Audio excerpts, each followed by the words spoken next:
Kanchipuram వకుడా silks నాణ్యత మా ప్రాధాన్యత. మదీనాగూడ, మియాపూర్, హైదరాబాద్ లో త్వరలో.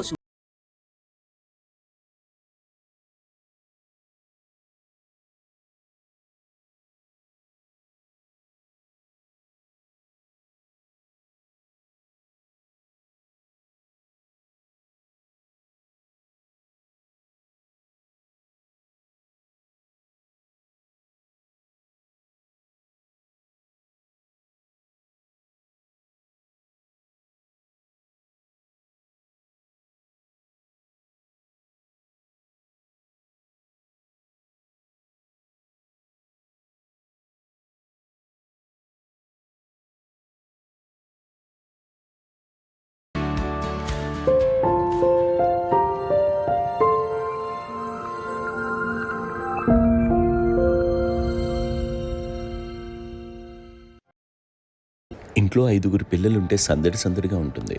ఈ 5గురు పిల్లల్లో ఎవరు ఎక్కువ అల్లరి చేసేవాళ్ళు? అంత అల్లరి లేదండి. ఈయనే అల్లరి. అమ్మ ఇక్కడ ఒకటమ్మా, అల్లరికి, హుషారుకి, చలాకితనానికి, చిలిపితనానికి ఆ తేడా తెలుసుకుని చెప్పమ్మా. అల్లరంటే ఇప్పుడు నా ఇమేజ్ ఏమైపోద్ది, అల్లరంటే అల్లరుడు అని. నేనేమో చాలా రావుడు మంచి బాలుడు అనేలాగా నా ఇమేజ్ ఇది. నేను అలాగే చెప్తుండేవాడిని. నా ఉద్దేశం అదే. నేనేమో అల్లరి నన్ను అంటే చలాకితనం అమ్మ అల్లరు అనుకునేది. లేదండి, ఎక్కువ హుషారు కానీ చాలా బాగుండేవాడు అబ్బాయి. ఇంట్లో పనులన్నీ మీకు సాయంగా ఉంటుంది. అవునండి, వాడే చేసేవాడు.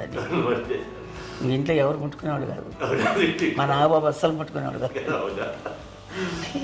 అన్నిటికీ నాకు ఆయన సహాయమే పాపం. నాన్న ఆయన ఉద్యోగం వెళ్ళిపోయారు. నేను పాక్కుంటూ అలాగా వెళుతూ వెళ్ళిపోయాను. నాకు తెలియదు. తర్వాత అమ్మ చెప్తుంటే లేదుగా మాత్రం కొన్ని కమ్మర కోళ్ళు ఉంది. ఒక అది పెట్టి అది వెళ్ళి కూర్చోతా ఏడుస్తున్నాను రోడ్డు మీద. వెళ్ళేసరికి వాళ్ళు 3 years కాదు. 3 years.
ఉండాలండి.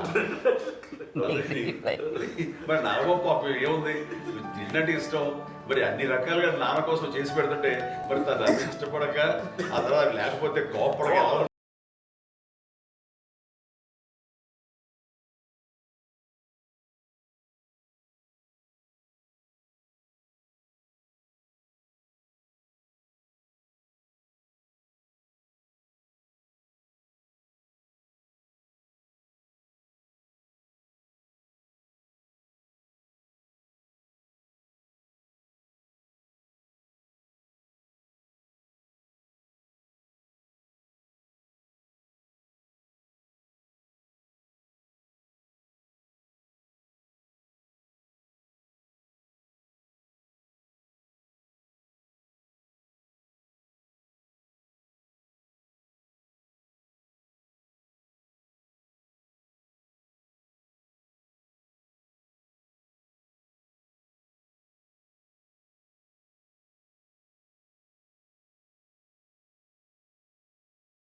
అక్క చెల్లెళ్ళకి ఇచ్చిన సలహా ఏంటి?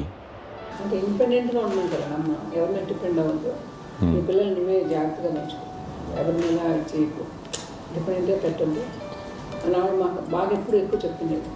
నాకు కొంచెం టఫ్ టైమ్స్లో కూడా ఆమె నీ పాటు నువ్వే ఉండాలి, ఎవరి దగ్గర ఉండదు, ఎవరింట్లో ఉండదు, మా దగ్గర కూడా ఉండదు, నీ దగ్గర బట్టి నువ్వే ఉండాలి. అది కష్టం కదండి అట్లా చెప్పడం. చెప్పారు, చాలా తక్కువ చెప్పారు, బట్ నాకు అదే ఇచ్చే ధైర్యం. ఇండిపెండెంట్గా అట్లా ఒకరి దగ్గర ఉంటే నీ గౌరవం తగ్గిపోతుంది, ఎక్కడ ఉండదు. అది చాలా నాకు చాలా ఇన్స్పైరింగ్ ఉండేది అమ్మ మాటలు. అది ఇప్పుడు కూడా అది చాలా హ్యాపీగా అనిపిస్తుంది అని చెప్పింది. అంతే కదా, ఇప్పుడు మనకు ఏదైనా రోగాలు వస్తే ఫేస్ చేస్తాను, దాన్ని బాధలు మనమే. బట్ తగ్గించే వాళ్ళు కన్సర్న్ చూపించే డాక్టర్స్ ఒట్టుకోలు కింద కింద ఉండొచ్చు, కానీ పోరాడాల్సింది మనమే.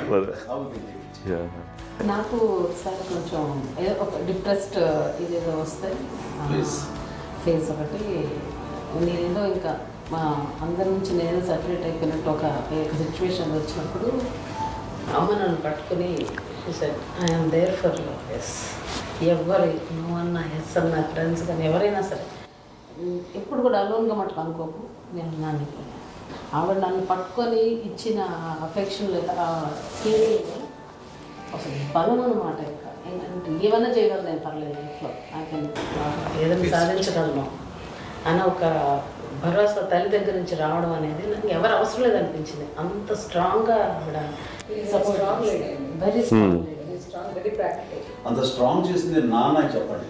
మా పిల్లల విషయంలో మేము కూడా మేబీ అంత స్ట్రాంగ్ కాదేమో, సెన్సిటివ్గా ఉంటాం, కానీ అమ్మ మాటలు చాలా స్ట్రాంగ్గా ఉండి మమ్మల్ని కఠినంగా ఇలాగే ఉండాల్సింది, ఇలా ఉండండి అప్పుడే మీరు నేర్చుకుంటారు. ఇక్కడ అమ్మ పాజిటివ్నెస్ గురించి ఇంకో మాట చెప్పాలి. అంటే తన బిడ్డలకే కాదు, ఈ రోజున మా రెండో పాప శ్రీజ కూడా తనకి లైఫ్ చిన్న చిన్న ఎస్ఎంఎస్ వచ్చింది. ఆ టైంలో కూడా తను ఏముందంటే అప్పుడు నాన్నమ్మ దగ్గరికి వెళ్ళాను, తను ఇచ్చిన భరోసా, తను ఇచ్చిన మాట వెళ్ళలేని ధైర్యం వచ్చింది నాతో. నాన్నమ్మ దగ్గర ఎప్పుడు కూర్చోస్తాడు అప్పుడే పాజిటివ్ ఫీలింగ్ వస్తుందని నాతో షేర్ చేసుకుంటాను. తను మాతో చెప్తుంటే అనిపిస్తుంది కరెక్ట్. అమ్మ ఏం పర్లేదమ్మా, లైఫ్ అంటే ఒకరితోనే అయిపోదు, ఆ ఒక్కరి వల్ల వాళ్ళ ఇన్ఫ్లుయెన్స్ తోటో వాళ్ళు మన మీద నియంత్రించడం కానీ మన బాధల్ని వాళ్ళు చేయడం అవుతాం. జస్ట్ నువ్వు నీ గురించి నీ మనసులో ఏదనిపిస్తే, నీ గుడ్ ఫీల్ ఏదిస్తుందో ఆ ఫీల్ ప్రకారం వెళ్ళిపోదు. అంటే ఆ జనరేషన్ పీపుల్ ఎక్స్పెక్ట్ అలా కాదు, ధైర్యం ఉండి అందరికీ ధైర్యం బాగా నూరుకొస్తారు.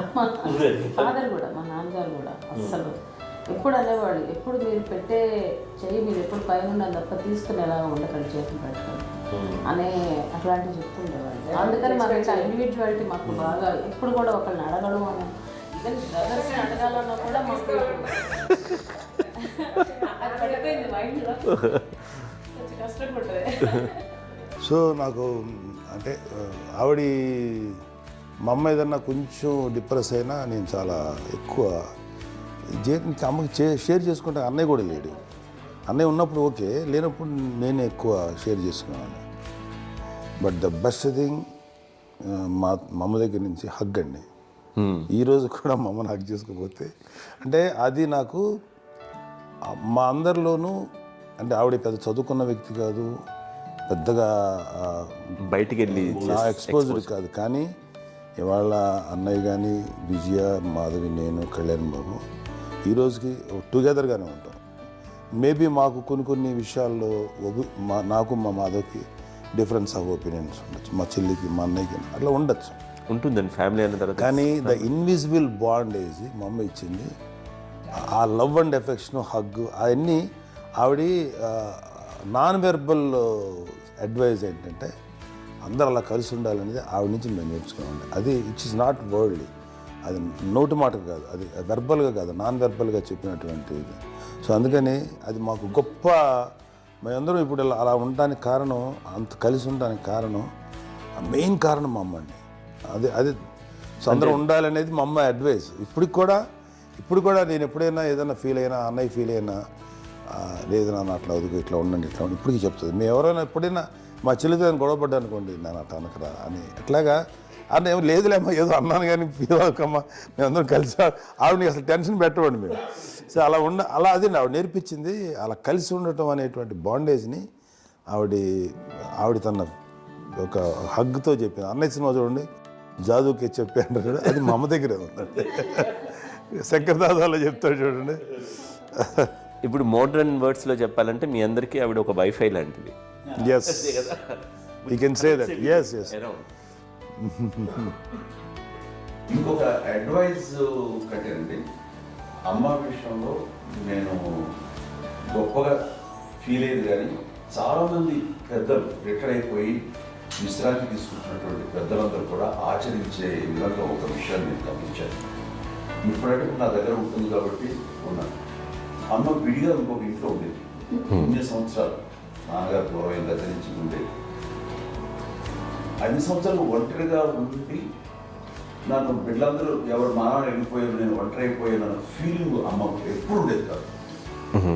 తర్వాత బిడ్డలు ఆయా వాళ్ళ టైం బట్టి వచ్చి చూసుకుంటే సరిపోతుంది. అది వారమా, నెలక, 2 నెలక, అసలు ఒకసారి రాలేని పరిస్థితిలో ఉంటుంది. 5-6 నెలల పాటు ఇదే ఊళ్ళో ఉండి పక్క విధుల్లో ఉండి ఎవరి పనులు వాళ్ళు బిజీగా ఉండి, ఎవరి షూటింగ్ వాళ్ళు బిజీగా ఉండి, ఎవరి ప్రొఫెషన్లో వాళ్ళు బిజీగా ఉండి, ఎవరి ప్రొఫెషన్లో వాళ్ళు బిజీగా ఉండి, తన సంసారం తను బిజీగా ఉండి అనుకోసరి అమ్మ ఏమీ ఫీల్ అయ్యేది కదా, ఏంటమ్మా రావట్లేదు, అసలు పట్టించుకోవట్లేదు ఏంటి అంటే అంతేలేమ్మా అని ఇలాంటి నిరసన మాటలు కానీ, ఈసరింపు మాటలు కానీ, లేకపోతే న్యూనతాభావం కానీ ఇలాంటివి ఎప్పుడు అమ్మకు లేవండి. వచ్చారు అబ్బాయి ఏం చేసి పెట్టడా చెప్పండి అంటూ చాలా పాజిటివ్ ఉండి ఇప్పటికీ కూడా తను సపరేట్ ఇచ్చిన పాయింట్లో ఎంతో ఉంటుంది. వేరే ఎందుకంటే అమ్మకి మోస్ట్ స్ట్రెస్ బస్టర్ వచ్చేసినా లేకపోతే ఏదో రిలీఫ్ ఏంటంటే తన కిచెన్లో కూర్చొని వండుకు వండి అందరికి పెట్టాం. ఇప్పటికీ కళ్యాణ్ బాబు అక్కడక్కడ తిరిగేసి ఎక్కడెక్కడో చేసి నిరసన చేసి అన్ని రకాలు చేసి వస్తే అమ్మకి చాలా జాలి. ఆడేదో ఇక మేము గుడ్లా కష్టపడుతున్నాం కానీ ఆడి ఎంతలో వెళ్ళేదో మీ టీవీలో వాటిలో అది ఎక్కువగా చూపించేసరికి వాడే కష్టపడతారు, మేము కష్టపడలేదు ఫీల్ అమ్మకి. అందులో వాడు రాగానే ఎలా వచ్చావా అని అమ్మ ఎక్కడ కళ్యాణ్ బాబు అంటే ముందు అమ్మను కానీ ఎక్కడ కళ్యాణ్ బాబు తను ఎక్కడ ఉంటాడు, ఏ ఉంటాడు తెలుసు. అది చూసిన ఎక్కడ తను వాడికి ఇష్టమైన బిర్యానీ అవి చేసి చక్కగా పంపించి అన్నీ చేస్తుంది. అట్లాగా బిడ్డలకి పెట్టడమే తప్ప బిడ్డల నుంచి ఈ వయసులో ఎక్స్పెక్ట్ చేయడం లేకపోగా కొంచెం పట్టించుకోవట్లేదు అనే ఒక న్యూనత భావంలోకి వెళ్ళిపోయి సైకలాజికల్ డిప్రెస్ అయ్యే మదర్ మొత్తం కాదు. ఆ రకంగా మాకందరికీ భరోసా. మేము కూడా పెద్ద అయినా బిడ్డలు వాళ్ళ ప్రవృత్తి ఉద్యోగరీత్యా వాళ్ళు రీత్యా వాళ్ళు దూరం అయిపోయి మనల్ని చాలా కమ్యూనికేషన్ గ్యాప్ వచ్చినా సరే బిడ్డలు నాకు దూరం అయిపోయి పట్టించుకోవట్లేదు. ఇలాగే చూసావా వెళ్ళి ఎంత ఇదిగా ఒరేవాళ్ళు గురించి ఇప్పుడు ఏమైపోయాను అన్న ఇంత కించెం బాధపడలేదు వాళ్ళకి అంటూ నెగిటివ్ సైడ్ ఆలోచించే విధానం లేనే లేదు. అది మా అందరికి ఎంత కంఫర్టబుల్ అంటే అంతే కదా. చూసుకోకపోతే మాధవ చూసుకుని మాధవ లేకపోతే నాగబాబు వెళ్తుంటాడు కడియడం వల్ల మా విజయ్ చూసుకుంటున్నది సరే నాకు కళ్యాణ్ బాబు తను చూసుకుంటుంటాడు. ఇలా ఎవరో కూడా వెళ్తూ ఉంటాం. అమ్మ మాత్రం అది వెరీ గుడ్ హెల్దీ. నేను చాలా మంది తల్లిదండ్రులు చూశాను, అవును, వాళ్ళు చాలా ఇబ్బంది పడుతూ ఉంటారు. పట్టించుకోవట్లేదు, మేము అర్థం చేసుకోగలము కానీ వాళ్ళు వస్తే బాగుంటుంది కదా అనేది ఉంటుంది. ఫీల్ అవుతారు. అవును, అలాంటి ఫీల్ ఏం లేదు. పైగా బిడ్డలు వస్తే వాళ్ళు ఏం చేసి పెట్టాలా అనే ఆలోచన ఉంటుంది. అది వెరీ హెల్దీ. చాలా మంది ఆచరించాల్సిన గొప్ప విషయం అనుకుంటాను. చిన్నప్పుడు అన్ని ఆనందాలేనా, మర్చిపోలేని దుఃఖాలు కూడా ఏవైనా ఉన్నాయా? అమ్మ చెప్పాలంటే ఓపికకి, గృహిణిగా తన బాధ్యతలు నిర్వర్తించడానికి అండ్ అన్ని రకాలుగా టేకింగ్ కేర్, దీనికి ఒక మంచి ఉదాహరణ నేను చెప్పగలను. అది తలుచుకున్నప్పుడు నాకు చాలా ఉద్యోగంగా ఉంటుంది, నాకు చాలా కంటితనం వచ్చేస్తుంది. అమ్మకి మేము 5 బిడ్డలు అండ్ పురిట్లోనూ 1 year పెరుగో 2.5 years పెరుగో 3 బిడ్డలు చనిపోయారు. నాకు గుర్తెరిగి పొన్నూరులో నేను 6th class చదువుతున్నాను, 6వ తరగతి. అప్పుడు రమణ అనే ఒక అమ్మాయికి 2 years. రమణ అంటే మా ముగ్గురికి కంటే పెద్దది, మా కంటే పెద్దది, కళ్యాణ్ బాబు కంటే పెద్దది, మాకంటే మధ్యలో పిల్ల. తనకి అప్పట్లో మా నాన్నగారు ఉద్యోగరీత్యా క్యాంప్కి వెళ్ళిపోతుండేవారు. ఏమి ఉండేది నాన్న చెప్పాలంటే ఫుడ్లో కష్టపడేవారు, ఇంకా నాన్న చెప్పినట్టు కదా, నాగో చెప్పినట్టు. కానీ ఇంటి బాధ్యత, ఇంటి పనులు, రోగాలు వచ్చిన రుచులు వచ్చిన హాస్పిటల్కి తీసుకెళ్ళాలట ఏదైనా సరే అమ్మే పడేది. ఆ శ్రమ తీసుకున్న టైంలో అమ్మకి అసిస్టెంట్కి నేను సహాయపడుతుండేవాడు. అమ్మ నాకు ఫ్రెండ్స్ ఆడుకోవడం నిజంగా ఎప్పుడు నాకు గుర్తేది, నాకు తెలియదు, నాకు లేదు. ఫ్రెండ్స్తో తిరగడం అది అమ్మ పట్ల ఉండేవాడు. అలాంటి నేను ఆ పిల్లకి బ్రెయిన్ ఫ్యూర్ వచ్చింది. ప్రభుత్వ ఆసుపత్రి పొన్నూరులో ఆ పిల్లని చేర్పించినప్పుడు 2-3 days అయిన తర్వాత ఒక బ్యాడ్ న్యూస్ వినాల్సి వచ్చింది. తెల్లారికి కాన్షియస్ లేదు, పోయింది. ఏం చేయాలో తెలియదు. అమ్మ వయసు చిన్నది. ఇద్దరు తీసుకుని ఆ బిడ్డని నేను ఒళ్ళో పెట్టుకుని శవాన్ని, డెడ్ బాడీని రిక్షాలో ఇంటికి వెళ్ళడం ఇప్పటికీ నాకు గుర్తు ఆ విజువల్స్. అండ్ నాన్నకి తెలియదు ఏ విషయం, నాన్న ఎప్పుడు వస్తారో తెలియదు, ఎలా కమ్యూనికేట్ చేయాలో తెలియదు. అది తీసుకుని వెళ్ళిన తర్వాత ఇంట్లో పడుకోబెడుతుంటే ఏం చేయలేదు. చుట్టుపక్కల ముస్లిం సోదరులు ఉండేవాళ్ళు, ఫ్యామిలీస్. అక్కడ అంటే మసీదు, పొన్నూరు మసీదు పక్కన మా ఇంట్లో ఆనుకుంది. ఆ ఇంట్లో అందరూ వచ్చి చూసేవాళ్ళు, వాళ్ళే హెల్ప్ చేసేవాళ్ళు. ఏం చేయాలో తెలియదు. నెక్స్ట్ రిచువల్స్ ఎలా చేయాలో, కంపకాలు ఎలా చేయాలో తెలియదు. అందరూ చిన్నపిల్లలే. తను చిన్నది, మిగతా అందరూ పరిసరులే. సో అలాంటి పరిస్థితుల్లో కమ్మి వచ్చినప్పుడు చుట్టుపక్కల వాళ్ళు మీరు వచ్చి చేయాల్సిన కార్యక్రమాలు చేశారు. ఆ సమయం నాకు ఎక్కడో కమ్యూనికేట్ చేసి డిపార్ట్మెంట్ ద్వారా నాన్న వచ్చేసరికి అన్నీ అయిపోయింది. ఇప్పటికీ నాకు ఇంటిదగ్గర మేము ఇలా ఎన్ని పురుషులు ఎన్నుకుంటున్నామంటే ఎలాంటి ఇది లేకుండా జాగ్రత్త అనే ఒక హెచ్చరికలాగా చేస్తూ అండ్ పంపించాలని సపోర్ట్ చేశాను. అండ్ ఇప్పుడైతే నా మీద నమ్ముకుంటే నేను ఏ నిర్ణయం తీసుకున్నా మరో అండ్ తనకి హాస్పిటల్ పెద్ద ఫోబియా. నేను ఎక్కడికి వస్తాను హాస్పిటల్ కదా. ఈ మధ్యకాలంలో సరే అమ్మకి మోకాల ఆపరేషన్ జరిగింది. అమ్మను ఎంతో బాధపడుతున్నావు, అసలు ఈ రోజున వచ్చిన మెడికల్ అడ్వాన్స్మెంట్లో నీకు అసలు ఏ బాధ తెలియకుండా మోకాల ఆపరేషన్ రీప్లేస్ చేస్తారు అని వీళ్ళందరూ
నేను కాదు.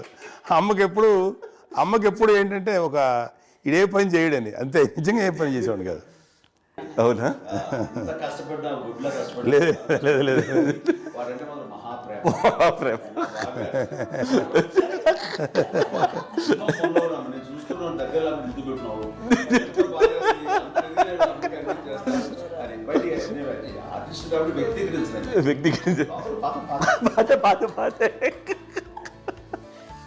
చిన్నది కాబట్టి చివరిది కాబట్టి తనంటే బుద్ధండి, నేను పెద్దోడు కాబట్టి నేను ఎక్కువ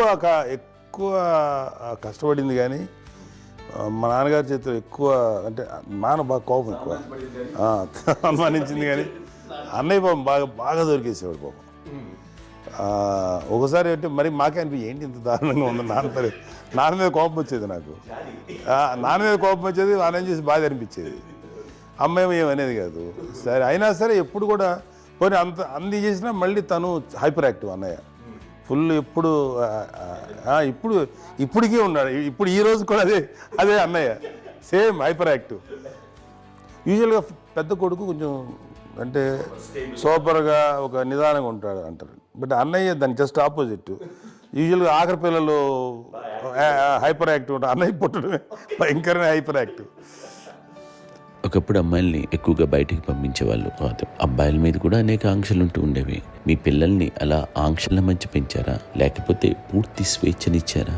అంటే మాకు మా నాన్నగారు కానీ మా అమ్మగారు కానండి మాకన్నా చాలా బ్రాడ్ మైండ్ ఉన్న వ్యక్తులండి. ఎందుకంటే పిల్లలు ఎక్కడన్నా బయటకు వెళ్తే ఇప్పుడు మేమైతే భయపడిపోతాం.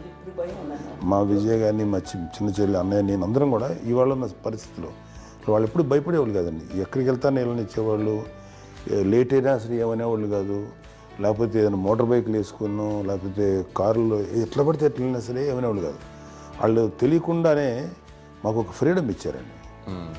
సో దట్ అదే ఆ ఫ్రీడంలో భాగమే అన్నయ్య కానీ ఇండస్ట్రీకి వెళ్ళాలంటే కూడా ఒక వ్యక్తి ఒక కొడుకు ఒక గొప్ప కెరీర్ని పర్సూ చేసుకుంటూ వెళ్తున్నప్పుడు నాన్నగాని అమ్మగానే ఓపెన్ మైండ్ తోటి అసలు నువ్వు వెళ్ళి నాన్న ఎంతకాలం వెళ్తావచ్చు, నువ్వు ప్రయత్నించని చెప్పి అలా వదిలేశారండి.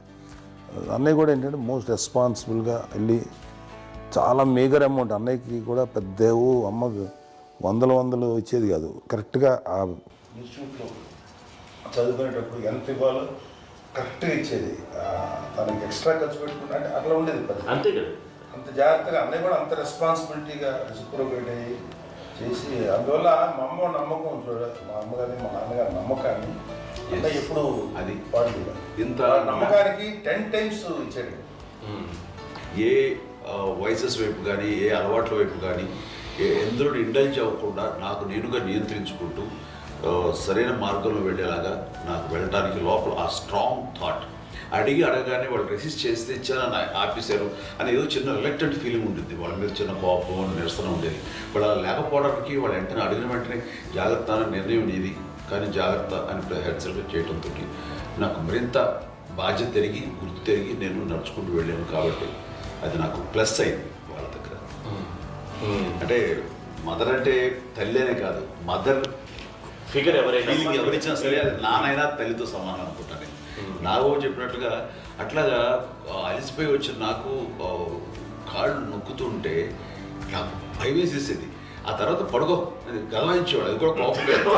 అంటే ఉదాహరణ అంటే మళ్ళీ అదే నాకు వీళ్ళు తిడతారు, ఎందుకు కాదు పడుకుని ఎక్కడ నిద్ర వస్తాయండి నాన్న అంటే. సో ఆ రకంగా నాన్న తన ప్రేమ చూపిస్తుంటాను. ఆ తర్వాత గోండా టైప్లో కూడాను నేను ట్రైన్ కింద వెళ్తుంటే నాన్న అక్కడే ఉన్నారు, రాజమండ్రి దగ్గర ప్రాంతంలో. ఆయన చాలా కోపం చేస్తుంది, ఇలాంటి చేస్తుంటావు నువ్వు, ఏదైనా అయితే ఏంటి అది చెప్పి. ఏం పర్లేదన్నా ఏమవుతుందో అన్ని రకాల సేఫ్టీ అన్ని రకాల జాగ్రత్త తీసుకున్నాం. ఈ రోజు ఉన్నది సేఫ్టీ అప్పుడు లేదు. అయినా సరే రేపు పొద్దున నీ కొడుకులు ఇలాంటి పరిస్థితుల్లో నీకు తెలిసి వస్తారు అప్పుడు అనేవాడు. ఎన్నిసార్లు అనేవాడు. నాకు నిజంగానే మగధీర టైంలో గుర్ర వ్యక్తుని ఆ రోడ్డు మీద పడిపోయారు అని అన్నప్పుడు నాకు ఆ ఫస్ట్ టైం ఆ ఫీలింగ్ కలిగింది. అలాగే పీటర్ హెయిన్స్ అనేవాడు ఫస్ట్ మగధీరలో జంప్ చేస్తారు, మోటార్ బైక్ జంప్ చేసినప్పుడు ట్రైల్లో పీటర్ హెయిన్స్ అంత హైట్ నుంచి 20 feet 25 feet హైట్ నుంచి పడిపోయి మొత్తాన్ని బోన్స్ని ఎరగొట్టుకుని వాడు 7 నెలల పాటు వాడు ఇప్పుడు హాస్పిటలైజ్డ్. అది వీడైతే ఏమో తలుచుకుని భయం వేసేసేది. అప్పుడు నాన్న గుర్తుకు వచ్చేవాడు, ఓహో వాళ్ళ టెన్షన్ ఇంతే లేదు, మనకి మన కొడుకు వస్తే తెలియదు ఈ మాట నాన్న ఎప్పుడు అన్నారని అనిపిస్తుంది. Sweet memories my. అత్త కోడళ్ళ మధ్య అనుబంధం ఎలా ఉంటుంది? సురేఖ్ గారితో మీకున్న అనుబంధం గురించి చెప్తారా? మాకండి కోడలు కాదండి, నా కూతురండి. అంత బాగుంది.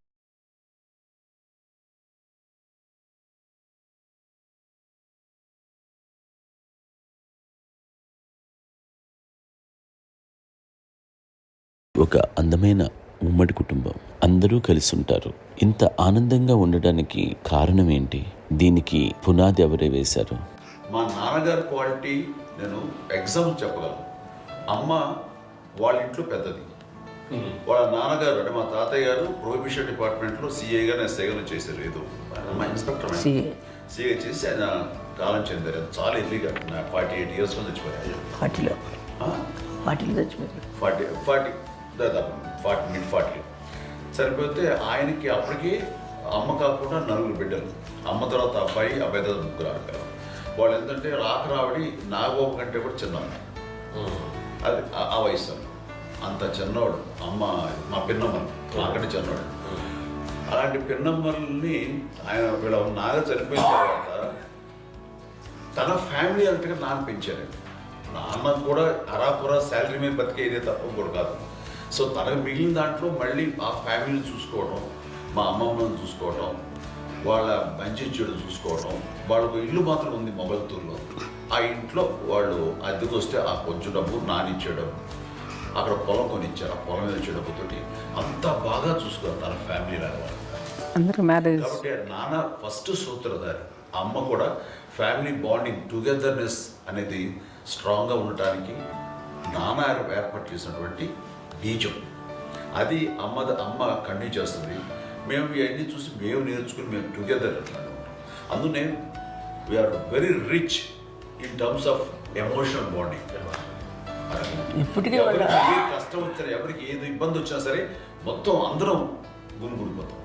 ఏ లెవెల్గా వెళ్ళిపోయి మోర్ సపోర్ట్ చేస్తాం. అంటే వీ డోంట్ ఎక్స్పెక్ట్ ఇంకా అంతమంది ఏముంది ఒకరినొకరు భరోసా. అది మా ఫ్యామిలీ మేము వెరీ స్ట్రాంగ్ అని చెప్పాలి. పెద్దవాడు కాబట్టి అవకాశం నాకు వచ్చింది కాబట్టి అమ్మా ఇది ఎప్పుడు ఎవరు కొన్ని విషయాలు నాగబాబు సపోర్ట్గా ఉంటాడు. నాగబాబు ఉండి వాడు ఉంటాడు భరోసా. అలాగే ఆడపిల్లలు మీ అందరిలోనూ అమ్మని ఎవరు ఎక్కువ జాగ్రత్తగా చూసుకుంటారు? ఎగ్జాక్ట్లీ. మేము కూడా గమనించలేని సున్నితమైనటువంటి ఇష్యూస్ లైక్ హెల్త్ విషయం కానీ, అమ్మ మూడు కానీ, అన్నయ్య ఎంత క్యాజువల్ ఎంత బిజీ ఉన్నా ఒక అమ్మాయి ఉంటుంది. అలాగే చాలా చిన్న చిన్న విషయాలు కూడా చాలా మెడికల్ ఇంట్రెస్ట్. అందుకని మాకు అన్నయ్య ఉన్నాడు, అన్నయ్య దగ్గర ఉన్న అమ్మ అంటే ఇంకా ఎక్కువ రిలాక్స్ అయ్యాను. అన్నయ్య దగ్గరికి వచ్చాక మేము అందరం చాలా కంఫర్ట్ అయిపోయాం. ఎప్పుడు ఎవరు కొన్ని విషయాలు నాగబాబు సపోర్ట్గా ఉంటాడు. నాగబాబు ఉండి వాడు ఉంటాడు భరోసా. అలాగే ఆడపిల్లలు ఇట్లా ఒకరినొకరు కాంప్లిమెంటింగ్ టు ఈచ్ అదర్ అండి. అవి ఒక్కరు కాదండి. అది వాళ్ళ ఆమె చూపించే ప్రేమగా నేను చెప్పగలను. కానీ బట్ దీని అందులో సూత్రధారి నాన్న తర్వాత అది అమ్మ మెయింటైన్ చేస్తారు. ఇప్పుడు అమ్మ నా ఇంట్లో ఉంది అంటే మనవాళ్ళు వస్తారు, మనవాళ్ళు వస్తారు, ఆడబిడ్డలు వస్తారు, వెల్లుబిడ్డలు వస్తారు. ఇల్లు ఎప్పుడు కలకలాడతారు అమ్మ. అది మేమందరం ఆచరిస్తుంటాం పండగలకి పబ్బాలకి. అది నిన్న మొన్న నాగబాబు వచ్చి చాలాసేపు కూర్చున్నాడు. నేను ఇంట్లో లేకపోయినా వచ్చి నాగబాబు కూర్చొని టైం స్పెండ్ చేసి వెళ్ళిపోతుంటాడు. అలాగే చెల్లెలు ఇద్దరు ఆల్మోస్ట్ ఎవ్రీడే మాత వస్తుంటుంది, తను కూడా వస్తుంది. నేను సాయంత్రం కూడా వచ్చి ఉంటుంది. అమ్మా మధ్యాహ్నం వచ్చి కదా వచ్చి ఇక్కడే భోజనం చేసుకొని అలా ఉంటుందండి. ఈ తరం వాళ్ళకి మీరు ఇచ్చే సలహా ఏంటి? కలిసి ఉంటే బాగుంటుందండి. పిల్లలు తల్లి కలిసి అక్క చెల్లెలు తమ్ముడు అందరూ కలిసి ఉంటుంది. అన్నీ ఉంటారు, సంసారం నిలబడుతుంది. లేకపోతే ఏముందండి ఇక్కడ వెళ్ళిపోతారు, వెళ్ళిపోతే ఎక్కడ ఎవరు బాగా అంతే. అలా ప్రేమలు ఇప్పుడు లేవండి, తగ్గిపోయింది. మెకానికల్ చాలా మటుకు ఏదో ఇంకా వాళ్ళ పనులు చేసుకోవడం ఏదో జరిగిపోతూ ఉంది అనుకోండి. అంత ప్రేమలు ఎక్కడ లేవండి ఇప్పుడు ఈ రోజు. అంటే ఒకప్పుడు ఒకరికి ఇంకొకరు భరోసాగా ఉండేవాళ్ళు. అంటే అందరూ కలిసి సపోర్ట్గా ఇది చేయడం. ఎందుకంటే వీళ్ళ పెద్దనాన్నగారి పిల్లలు కూడా ఆయన చూసేవారు. మా నాన్నగారు అన్నయ్య గారు వాళ్ళ బిడ్డలు కూడా ఇక్కడే ఉన్నారు.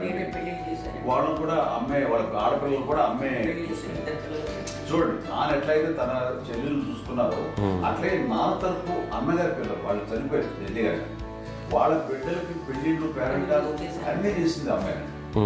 అమ్మ అలా చేసింది కాబట్టి అది మాకు మార్గదర్శకం ఉంది. ఇప్పటికీ వాళ్ళు కొంచెం ఒక మాదిరి పరిస్థితి ఉంటే వాళ్ళకి ఇల్లు కూడా పెట్టడం కానీ వాళ్ళకి తగిన సహాయం అంటే కనుక ఎవ్రీ మంత్ మా పెదనాన్నగారి అమ్మాయి ఆడు అప్పుడు 70 వాళ్ళకి ఎవ్రీ మంత్ మా ఇంటి నుంచి మొత్తం వెళ్ళిపోతాం 10,000-15,000 ఎన్నో సంవత్సరాలు వెళ్ళిపోతాను. బ్యాంక్ పేరు వచ్చేది ఫస్ట్. అదంతా కూడా మా పెద్దలు వచ్చింది. వాళ్ళు కూడా వచ్చి అమ్మని అంతా ప్రేమలో చూస్తారు, ఇష్టంగా చూస్తారు.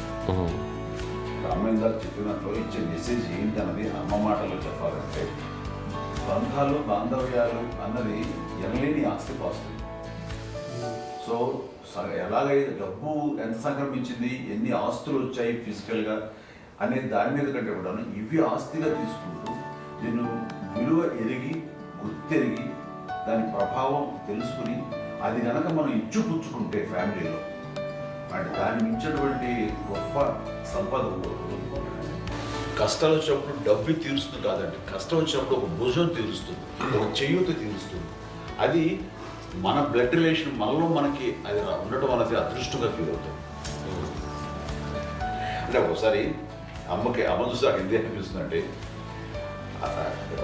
అది ఎవరి ద్వారా సంక్రమించడానికి తన ఆ చెట్టు కొమ్మలమే కాబట్టి ఆ చెట్టుకే మనం ఆపాదించాలి. ఎక్కడో మామూలుగా ఉండాల్సిన వాడు ఈ రోజున ఈ స్థితిలో ఉన్నాము, ఇంతమందికి లైఫ్ రావటానికి దోహదపడ్డాము, ఇంతమంది కలిసికట్టుగా ఉండటానికి ఇదైంది. అమ్మని చూస్తుంటే నాకు ఏమనిపిస్తుందంటే అబ్బా ఇలాంటి జన్మం మనకి ఎవరికైనా ఉంటుందా? ఇంతమంది మనుషుల చేత కొలవబడేవాళ్ళు, ఆరాధింపబడేవాళ్ళు, అభిమానించబడేవాళ్ళు, ఇంతమంది నా వంశమా నా సంపద అని అమ్మ ఫీల్ అంత గొప్ప ఫీలింగ్ ఎవరికి ఉంటుంది? మా చెల్లెలు కూడా వస్తే నేను అనుకోవట్లేదు, సూర్య కూడా ఉంటుందని నేను అనుకోవట్లేదు. అలాంటి గొప్పగా ఇది అండ్ ఆ రకంగా షీఈస్ వెరీ చాలా గొప్ప జన్మ. అమ్మకి చిన్న మానసికంగా చిన్న ఏదో ఒక డిప్రెషన్ ఏదో వచ్చింది, ఏదో నాన్న గుర్తుకొచ్చో నాన్న లేరనో లేకపోతే వాళ్ళ అమ్మగారు కూడా అదే టైం చనిపోయారనో తన దగ్గర ఉంటారు ఏదో ఉన్నప్పుడు మేము అందరం సపోర్ట్గా ఉండి మా కొన్నాళ్ళు నా దగ్గర ఉందిగా అని చెప్పేసి అప్పట్లో అమ్మ వేరేగా ఉన్నప్పుడు ఒకటే మాట అమ్మ నీలాంటి గర్భం అంటే అంజనమదే గర్భం అని బయట ఎన్నోసార్లు నా ఫ్రెండ్స్ కానివ్వండి బయట కానివ్వండి కొన్ని సందర్భాల్లో మీటింగ్లో కానివ్వండి స్పీచెస్లో కానీ అన్నవాళ్ళు ఎంతోమంది అన్నారు. వాళ్ళ మాట అంటే రీజన్ తెలుసా నీకు? కోటాల్లో ఎంతమంది తల్లులకు నీకు వచ్చిన అదృష్టం నీకు లభించినటువంటి గౌరవం ఎంత లభిస్తున్నాము. బిడ్డలు ఎంతోమంది చేత కొనియాడబడుతున్నారు, ఎంతోమందికి సహాయపడుతూ ఆ రకంగా వాళ్ళందరి యొక్క ఆశీస్సులు పొందుతున్నారు. కానీ ఎంతోమందికి నిరంతరం హెల్ప్ చేస్తూ వాళ్ళ ఇది చూసుకుంటున్నారు. అవి ఆ భగవంతుడు మీరు చేస్తున్న పూజలో ఉన్న ఆ భగవంతుడు మన నెక్స్ట్ తరాలకు కూడా మనకి ఇలాంటిది వారసత్వంగా ఇస్తూ అదే రకంగా కొనసాగించేలాగా మాకు అదృష్టం ఇచ్చారమ్మా. ఇంతమంది ఎవరు నీ నుంచి వచ్చిన వాళ్ళే నీలో ఉన్నవాళ్ళు. నీ ఎంత గొప్ప గర్భం, ఎంత గొప్ప జన్మ నీది. అలాంటిది నువ్వు ఇలా అవటమేంటి? హై లెవెల్లో ఉండాలి ఫీలింగ్స్గా నువ్వు కానీ. అంతే నువ్వు ఇలాగా కుంగిపోవడం ఏంటమ్మా చెప్పినప్పుడు నిజమే కదా, నేను అవటం ఇది నీది కాదు నాది కాదు, నువ్వు నమ్ముకున్న భగవంతుడు నీకు ఇచ్చింది అనుకుంటావు కదా. నువ్వు ఆ భగవంతుడి కృతజ్ఞత తీర్చుకోలేక ప్రతిరోజు ఆయన ధ్యానించు, ఆయన పూజలో ఉండు, నీకు ఆయనే ధైర్యం ఇస్తాడు. అంతేగాని నువ్వు నెగిటివ్ సైడ్ ఆలోచించుకోమ్మా. మా అందరికీ పాజిటివ్నెస్ ప్రివైల్ చేసిన దానివి, ఇచ్చిన దానివి, అందించిన దానివి. అలాంటి నువ్వు నెగిటివ్ వైపు వెళ్ళిపోకూడదు అంటే అంతే. మళ్ళీ అటుపక్క ఎప్పుడు గెలలేదు. ఆంజనేయ స్వామి భక్తి ఆయనలో ప్రవేశపెట్టి చెప్పాలడానికి నేను నన్ను దేవుడు ఇంట్లో నేనే ఇంట్రడ్యూస్ చేశాను. నానంత ప్రగాఢంగా నమ్మి ఆయన దానివల్ల లబ్ధి పొందారు. ఆయన అందులో మమ్మల్ని మించిపోయిన స్టేజ్కి వెళ్ళిపోయారు. ఆయనతోటి ఆంజనేయ స్వామితో ఇంటరాక్ట్ అవుతూ అట్లా ఆయన నమ్ముకుంటుంది. ఆయన నానంటారు అంతా నా గురువు, నా పెద్ద కొడుకు పెద్దోడే.